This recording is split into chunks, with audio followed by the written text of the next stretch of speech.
Hey everybody, my name is Johanna Dinsdale from Secret Success Hypnosis Clinic. And I am Max Hindle, and I am a hypnotist, and I help people rewire their mind to heal from anxiety and fears. Max, it's so nice to meet you. And I have a lot of questions about conversational hypnosis. I know that you're a huge success on YouTube and Instagram and also TikTok. So, can you tell me a little bit about what exactly conversational hypnosis is? Yeah, 100%. So you've got the waking and sleeping hypnosis, and most people that see hypnosis see and sleep and like all the dramatic falling over and all that kind of stuff. But conversational hypnosis is usually eyes open, but then it ends up, some people end up closing their eyes and drifting off into like a complete trance state. Some people will sit there and just look like that. And the best way I can explain it is kind of like when someone daydreams, they go into that trance. And Right. what you're doing is you're not necessarily doing an induction, but you're letting them induce themselves into hypnosis, if that makes sense, by using specific words and asking specific questions, and really just watching their mind go completely unconscious and letting them heal, if that makes sense. Because what I've noticed, this is from working with people and myself as well, is when we actually heal from something, we don't usually consciously know it. So like, for example, someone can say, oh, I've got anxiety. And like, yes, consciously you have anxiety. Subconsciously, your body is triggered by something, or there's something that's causing your body to react in an anxious way. So then I always say to people, and even to myself, what is the unconscious way of healing? For me, when I yawn, I heal dramatically. I don't know why. I don't know. I still don't actually know what this is or what this means. But when Mm-hmm. I heal, if I'm doing like self-hypnosis, and I'll be sitting there and I'll be going, and I want to heal. I want to heal. I want to yawn, but I just can't yawn. And it's really weird. And then when I know the issue's solved is when I am able to yawn. And that is the unconscious way of my body healing Wow. from a mental block, if that makes sense. So it's a kind of like trigger that you've set up unconsciously. Yeah. And I came across it, and then I set it as a trigger. Because what happened was I was battling something in my mind. I couldn't work out what it was. I didn't know the issue. Do you know what I mean? Like, some people, Mm-hmm. we don't actually need to know the issue to let it go. Sometimes it makes sense to address the issue, and that's just dependent on the person. Right. But then once you unconsciously release that, and for me, yawning is a purging exercise. It's literally, do you know what I mean? Like Right. It's itching. already like a very relaxing, just like natural thing that you do without thinking about it. So that's a really good choice of trigger. But that's the thing. I didn't choose it. My body chose it. Yeah.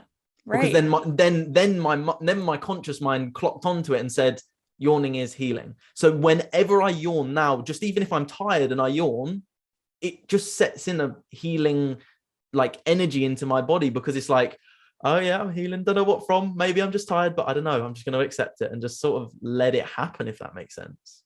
I love that. And so you said that like people would just randomly slip into trance during their sessions. Yeah, well, it's not random. I mean, it's deliberate. I like sort of, there's Oh, there's of things that course. Yeah. that I ask, and things that happen that then create the trance, if that makes Right. sense. So Interesting. So like, yeah, do you say like there's an average around like how quickly somebody will like slip into trance while mm, talking with you? some people can literally in an instant, like I can ask Mhm. one question and someone will just go, Right. and you literally watch them. And obviously you're a hypnotherapist as well, Mhm. and when you can watch in someone's face, their face may go a bit red, their eyes will just glaze over, and they just look like, they just look zoned out, if that makes sense. And what you're looking for is that zoned out space. And then it's sort of just encouraging it as well, and being like, and what I learned from one of my mentors was, one of the coaches, I went on one of his courses, and he calls it unconscious moments. And it's just Mhm. watching people have an unconscious moment to sort of actually rationalize in their mind, because hypnosis is just a brainwave at the end of the day. Do you know what I mean? And you Mhm. know that hypnosis is a brainwave. Once you reach a certain level, then you're going to be in that hypnotic trance, that trance-like state. And if you can sort of put, what's it like, an awareness in that state of like an issue. So for example, let's say someone's scared of scared of something. Let's say they're scared of spiders, as an Mm-hmm. example. I use a generic one, actually. I use anxiety because so many people now have anxiety. It's actually figuring out what is causing the anxiety. And then you realize in their mind, they're like, oh, I'm literally around people who don't value me. Because I could say that to them, but it doesn't compute. Like, do you know what I mean? Like, I could say to anyone, like, oh, you need to stop smoking. Yeah, I know. But until they go, I need to stop smoking, that's where the change actually happens. The And big difference there. Yeah, exactly. definitely. And I suppose with hypnosis, conversational hypnosis is it's getting them to actually say it, because I don't say anything. I just there's sort of like a theory, there's a process that you follow that gets people to say it, and then you're like, maybe that's the answer. I don't know. Is that the answer? And it's kind of like sitting there and watching them like process it and be like, yeah, that is the answer. That's And the I did epiphany this moment. yeah. And that epiphany, that doesn't have to take 10 years to get to. Yeah. Because I always say, like, healing, I always do a little drawing of like two little stick people. One is healed and one is not, or one is successful and one is not. What is the difference between the two stick people? It's not a period of time, it's an epiphany. It's an idea that gets them to that place of healing, of success. But that could take a day, that could take a year, that could take 10 years. And that's what I like to encourage people is, it doesn't have to take 10 years, but also some of the stuff we do go through is part of the healing journey. Do you know what I mean? Like, the breakup we do go through is actually part of that healing journey to then realize our self-worth. Then, and it's taking, I suppose what it is just shifting the whole perspective on everything and looking at it from a whole different way of thinking. And like Wayne Dyer said, when you change the way you look at things, the things you look at change. And the same scenario you were looking at was like, I suppose, yeah, that's not at all what I thought about it. That's so interesting. So you kind of structure it a little bit, but I get like it's free flowing, right? Conversational as well. Interesting. I But like, is there an induction at all? Not in the conversational stuff. It really depends what I'm doing. And I assess it based on the person. I feel like it's very difficult to have like a full structure to a session. Like, I feel like it's very difficult because not everyone is the same.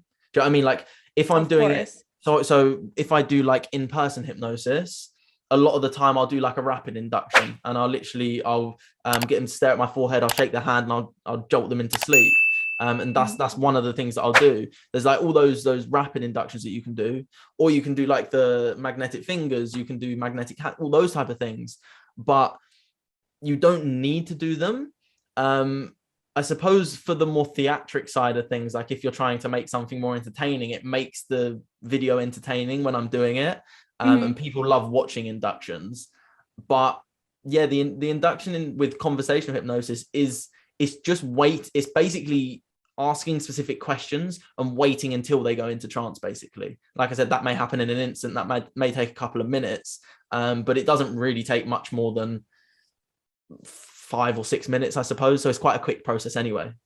Yeah. And you can tell, right, when people are starting to slip into that hypnosis too. Exactly. And then as a hypnotist, it's your job to pretty much say to them, to be like, what you're doing is perfect. And then you watch them and they'll go like that.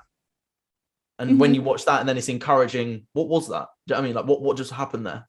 And a lot of people that aren't hypnotists or hypnotherapists and don't understand hypnosis, to them that sort of builds even stronger belief the power of hypnosis, because it's like, whoa, they can see this going on within me. How are they seeing this? And that builds the rapport that much more, and then actually sort of helps the trance, if that makes sense. And it's all those little things like, you're doing perfect, you're doing great, all that kind of stuff, which really does sort of encourage that the hypnotic process. Oh yeah, rapport is everything. I always say that. So important.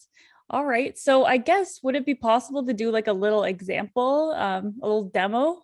100%. Awesome. So we did speak about before, because there needs to be something that we can really focus on. So like an issue or sort of some sort that we can really dive into. So is there anything that sort of comes to mind that you're cool speaking about, and we can make some shifts with it? Yeah, definitely. Well, of course, like during, what's going on the past few years, with the virus. I feel like I gained a little bit of, that, what do you call it, quarantine lockdown weight. So I'm looking to release that. And I'm sure a lot of other people are dealing with the same thing. So I thought it'd be a good choice. So, people can listen along and maybe take in their own, interpretation of the conversational hypnosis. 100%, 100%. And again, to anyone listening, this is how it works. Like, you can't structure for that. Do you know what I mean? Like, because also, and I'll explain at the end sort of what we're doing. But my question to you, Joe, just to start off with, is can you just sort of elaborate on that lockdown quarantine sort of weight that you feel like you've gained? Sure. So I think it was kind of like a break of habits, which is interesting because like my slogan for my clinic is break the bad habits. Right. So yeah. So during the issues there, it was a lot of staying at home, a lot of, bad eating because you're stuck at home. Mm-hmm. So I'm looking to create, more healthy, eating habits and, focus on just having a better relationship with food as well. So not be so stressed about it and just naturally choose those, healthy eating habits. Okay. So you feel like the bad foods that you have been eating has been stressing you out, and what would you say that is causing you? Yeah, I guess when it comes down to it, probably stress for sure, Causing you because stress. well, just stress is causing bad eating, I think. Stress is causing bad eating. Yeah, because I've quit a lot of things. Like I used to be a smoker, I quit that with hypnosis. And, Amazing. like I used to drink, I quit that with hypnosis. But this is kind of like the last thing where I'm just kind of struggling. There's a last piece that's not quite right. Yeah. So you've quit things before with hypnosis. You've already had proven success with smoking and drinking, which proves that you've already got a step up to quit this bad habit that's causing the stress, right? That's right. So I'm very optimistic. So stress causes the bad eating, and then does the bad eating cause more stress? I suppose so, yes. Yeah. And what does that do to you? What does the stress do to you?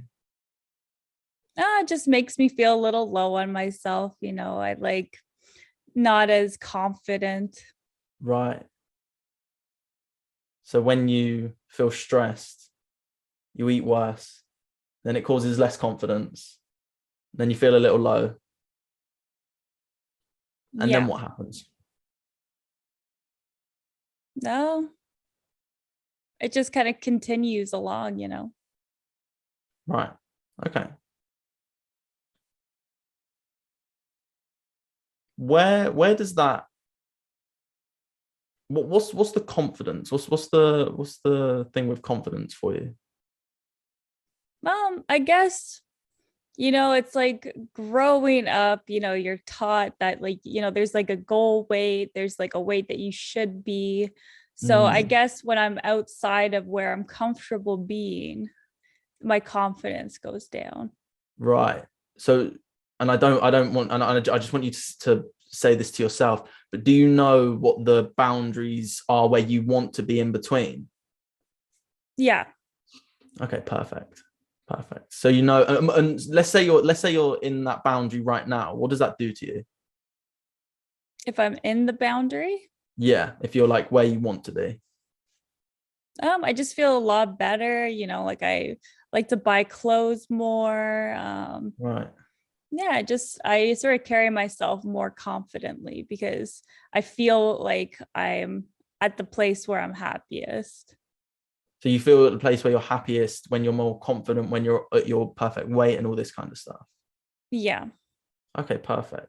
So do you have like a plan of what you need to do to get there? Like, what's blocking you from being there right now? Probably the stress and like the impulsive eating, right? Like, if I'm doing work and I'm traveling back home, I'll just like quickly stop off and eat something. And it's interesting because I don't know, like I've tried a lot of different ways. Usually calorie counting is the one that works best for me. So I've finally gotten to the point where I'm like, okay, I'm gonna have to go back and do that, because Right. just trying to intuitively do it is not working. So what causes the impulsiveness? Yeah, I guess it would be the stress and the lack of planning food as well. Okay. So Yeah. this the stress and the lack of planning food. Right. The stress seems to keep coming up, doesn't it? Yeah. Yeah. There's been so much going on, right? So it's like I used to cope with the smoking or drinking. So it's like I feel like my brain's kind of like rerouted into like eating junk food and stuff. So I'm Interesting. trying to cut that out. So when you used to get stressed, you would drink and smoke. Yeah, probably. I would say so. And it's as if you've replaced it with bad eating. You've removed one bad habit, and then it's replaced itself, because you didn't do that consciously, did you? No. It just happened. Yeah. So what's the issue? It's probably coping mechanisms Coping mechanisms for for stress and anxiety. stress and Yeah. anxiety. Okay. How do you know when you're stressed? Just like the feeling. The feeling. What does it feel like to be stressed? Um, it's a great question. I guess like sort of more racing thoughts. Mm, Yeah, not thinking as clearly as I usually am. right. How do you feel right now? I feel very relaxed. Mm. Where do you feel most relaxed? Probably in my mind. Yeah, just very Your mind. slow, Everything slow seems very thoughts, calm slow. thoughts. Yeah. There you go. Amazing. Amazing. I'm doing perfect. So where would the stress usually be? Yeah, I guess usually in my mind too. Right. And So there's a common shoulders. Yeah. and shoulders. Mhm. What does it feel like if you were to put yourself back in that place of stress? Tense and yeah, anxious. Can you expand on that? Usually like the racing thoughts, just like I like if I have a million things to do, I'm thinking about this and this and this. And I try to organize things. So I'll just be like so fixated on organizing things that it's almost Mm, like my willpower is getting drained. right. Right. Like I'm just like I can't add in like all this. I have to go home and cook everything now. There's so much to it, isn't there? Yeah, So it seems difficult, doesn't it? definitely. Amazing. How do you feel? Yeah, I'm feeling very good. This is I'm really interested about like I do feel like I'm in trance right now. So Mm. I'm very relaxed. Just a nice conversation. And that's how it works, because when we have the conversation, your mind will be finding avenues to solve the problem that you don't even consciously have to think about. Just like Mm, your body digests food, you don't have to think about that. You just focus on eating the food. You mhm. focus on the conversation and you say what you need to say, and your subconscious mind will begin to find avenues and routes that it needs to go down in order to make the shifts to break those bad habits. Feels good, doesn't it? Yeah, definitely. Amazing. What would need to happen, Joe, if you wanted to make that shift today? Like, what's stopping you from making that shift right now to really achieve the result that you want to achieve? Hmm. There you That's a go. great question. I'm not quite sure. You're not quite sure, are you? No. And that's why the issue's here, isn't it? Yeah. There we go. Amazing. And I want the questions that I asked to really play over in your mind, and there's no need to rush the answers. Find what you need to find. Notice what happens. and feel where you need to feel, because you may do trance differently to another. Someone may close their eyes, another may keep them open, others may stare. But what would have to happen for you to switch from this level of relaxation to be stressed right now?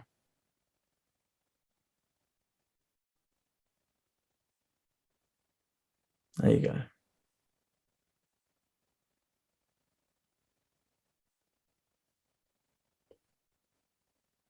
There you go.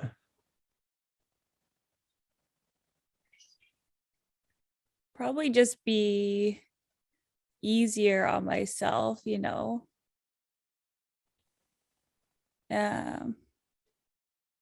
Being easier on yourself. Yeah, not hold such a high expectation with everything. You hold a high expectation on yourself, would you say? Yeah, And what does that do? that probably just stresses me out more.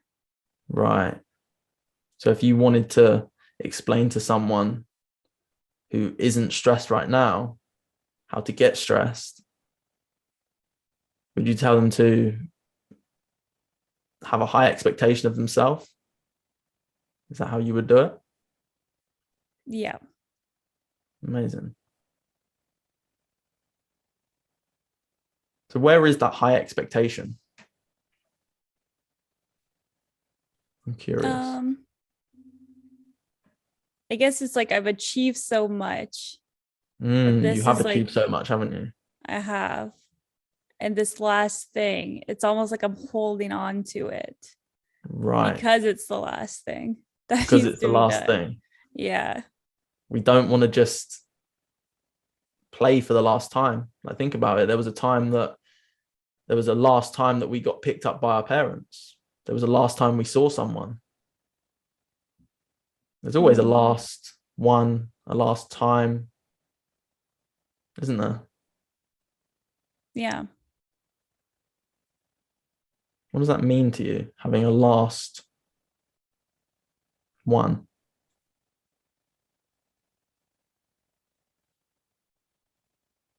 Well, I guess it depends on what it is. There you go. It does depend, because even though this is the last thing that you can release, why do you want to hold on to it? I guess fear of the unknown. What's going to happen after that? There we go. Fear of the unknown. The weight isn't the issue. Confidence isn't the issue. Fear of the unknown. What are you fearful of?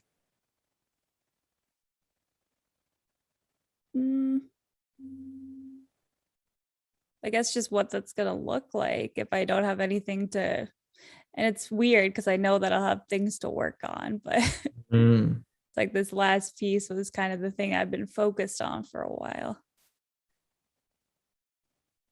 It's like taking away a part of you, isn't it? Mm-hmm. So is this a part of you?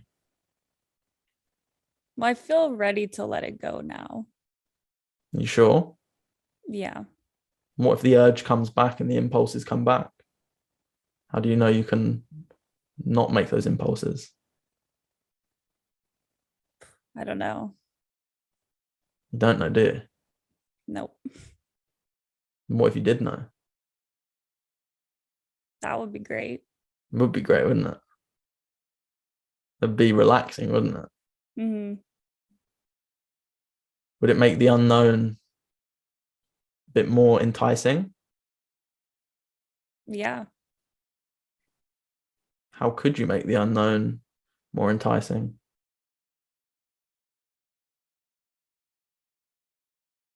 Mm. It's a thought, isn't it? How could you make the unknown more enticing?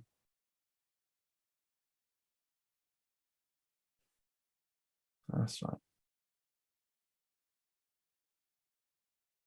That's right. You're doing perfect, Joe. How could you make the unknown more enticing?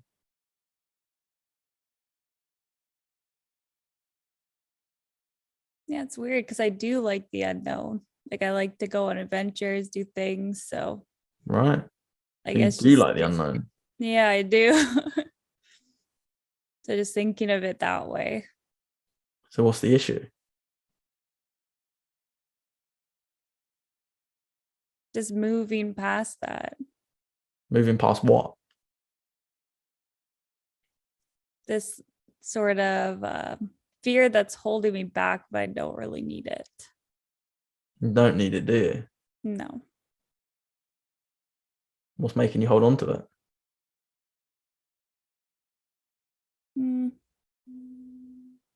Well, it feels like I don't need to anymore. You don't need to, do you? No. Can you let that go? Yeah. What if an impulse comes back up? There you go. There you go. I just remember I like the unknown. You do like the unknown. Mm-hmm. You're sure that you like the unknown, aren't you? Mm-hmm.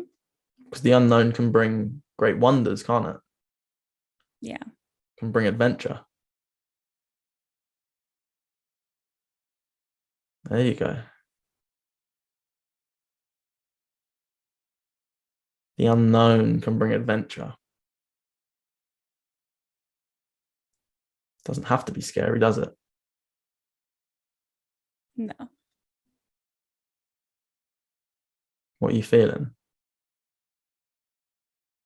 Yeah, I'm feeling better about it. So what's the issue?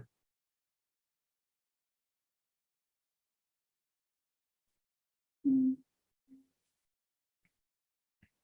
None, I guess. You guess, or you're sure? Yeah, I'm sure. You're sure? Mm-hmm. What if the impulse comes back up? I'll just remember that I like the unknown. Because you do like the unknown. Yeah. And that heals itself, doesn't it? Mm-hmm. Where do you feel that safety in the unknown? Where do you feel that in your body? In my heart. In your heart? Amazing. Just place your hand over your heart, whichever hand you feel most drawn to. Mm-hmm. Can you feel that safety in the unknown? Can you create a memory that experiences in your mind that the unknown is completely and fully safe and full of adventure? Becomes easier, doesn't it?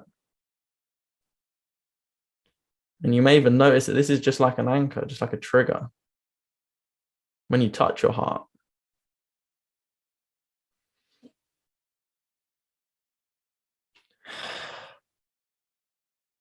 makes the unknown feel safe, doesn't it? Yeah.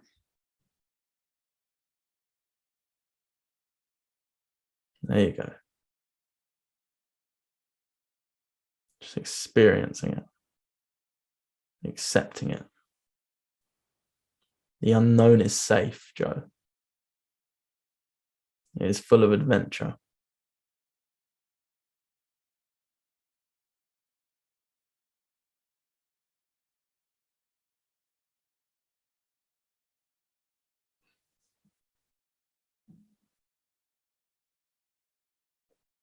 Wow.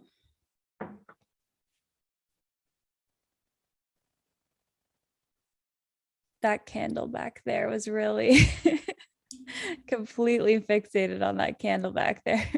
Amazing. Yeah. How do you feel? Wow. That was such an interesting experience. Still processing it. Yeah.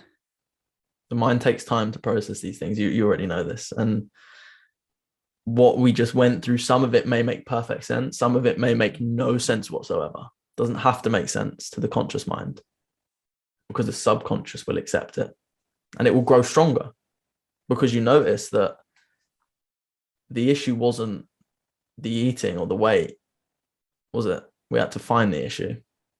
And this won't just have an effect on the weight stuff. This will have an effect in many areas of your life. Right. Because you've solved a bigger issue, if that makes sense. I mean, we can solve the symptom, which is the eating, but then we replace with the stress, we replace the smoking or the drinking with the smoking with the eating with something else. But when we remove the actual trigger of the stress and not being fearful of the unknown and being safe in the unknown, everything starts to slot in place. And then you don't need an external stimulus to reduce the stress. Wow. Interesting, isn't it? I just love that technique. Like, it's hard to even pinpoint what you did. if I'm totally honest, if you rewatch the video, you'll see me sit there and like, what can I say? Because it's not really a technique. It's, I suppose one of the techniques is confusion with some of the questions you ask to get you to really think about a question. Right. And then also affirming what you're saying and really bringing that true to your mind to say, oh, hold on. Yeah, that is what I'm saying, actually. Why am I saying that? Do you know what I mean? And it sort of has like a debate in your own mind. And as you noticed, you didn't have to close your eyes. Some people immediately go and close their eyes and go like that, but you don't have to. And there's no one right way to do it because everyone does trance differently. Yeah, well, still, you're incredibly talented. Thank you. Like, I appreciate that. The choices of your questions too are so great. Like, you just really led down a path that you created like on the fly, basically. So that's really impressive. I appreciate that. It's something that I think I'd love to. It's still something I'm trying to master. I mean, I'd say there's still so much more I need to learn in this as well. But I feel like it's something that a lot of people will benefit from, being able to understand how it works to work in a business, to work at a job, to be a good parent, to be a good friend, to be a good sibling, just to be and bring out the best in you and people around you. I personally believe it's a very powerful tool that we can use. Yeah, absolutely. Well, thank you so much again. I really appreciate your time.